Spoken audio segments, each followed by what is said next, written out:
बाहुबली अतीक अहमद को यूपी क्यों लाया गया?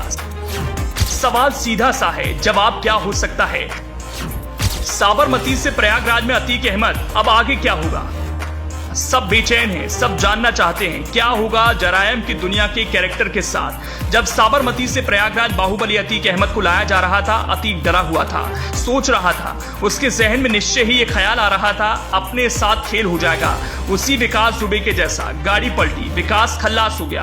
अतीक भी सोच रहा था उसके साथ भी ऐसा हो सकता है। जिस पुलिस की गाड़ी में अतीक बैठा था, वो गाड़ी जब जब रुकी, अतीक के दिल की धुकधुकी बार बार बढ़ी। सोचा अब मैं तो गया, लेकिन ऐसा हुआ नहीं। अतीक गुजरात से यूपी में है, सीएम योगी के यूपी में आया, जहां उसकी दबंगाई की कभी गरज थी।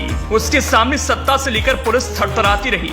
आज वही खौफजदा अतीक सोच रहा है उसके साथ अब क्या होगा। सवाल हर किसी के जहन में है, अतीक के साथ क्या होगा। जिस मुकदमे में माफिया अतीक और उसके गुर्गों पर सजा की तलवार लटक रही है, उस मुकदमे को लंबा लटकाने की हर तिगड़म लगाई गई, लेकिन बात नहीं बनी। आखिर 16 साल बाद मुकदमा फैसले की दहलीज पर पहुंच गया। उमेश पाल को अगवा करने के मामले में 28 मार्च को फैसला आ रहा है। उमेश पाल को अगवा करने की वारदात 28 फरवरी 2006 में हुई थी। इसकी एफआईआर 5 जुलाई 2007 में तत्कालीन जिला पंचायत सदस्य ओम पाल ने दर्ज करवाई थी। पुलिस ने इस मामले में 23 दिसंबर 2009 में कोर्ट में आरोप पत्र दाखिल कर दिया था। कोर्ट ने उसी दिन ही आरोप पत्र का संज्ञान भी ले लिया था, लेकिन इस मामले का ट्रायल शुरू होने में 7 साल लग गए। 3 सितंबर 2016 से मामले का ट्रायल शुरू हुआ।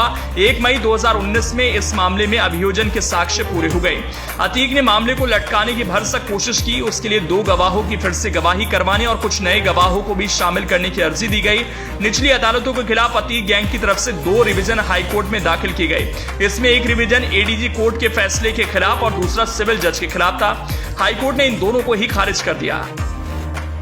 हाईकोर्ट के फैसले के खिलाफ अतीक ने सुप्रीम कोर्ट में याचिका लगाई। इस मामले में उमेश पाल पहले ही सुप्रीम कोर्ट में कैविएट दाखिल कर चुका था, जिसकी वजह से सुप्रीम कोर्ट ने 17 फरवरी 2023 को अतीक की याचिका खारिज कर दी। साथ ही ट्रायल कोर्ट को निर्देश दिया कि वो 6 सप्ताह के अंदर मामले की सुनवाई पूरी करे। इसके चलते ही डे टू डे ट्रायल पूरा करवाया गया। प्रयागराज पुलिस अतीक अहमद और उसके भाई अशरफ को प्रयागराज में रोककर रखने के लिए घेराबंदी कर रही है। अशरफ के खिलाफ पुलिस को वारंट भी मिल गया है। अतीक के खिलाफ भी पुलिस वारंट भी हासिल करने की कोशिश कर रही है।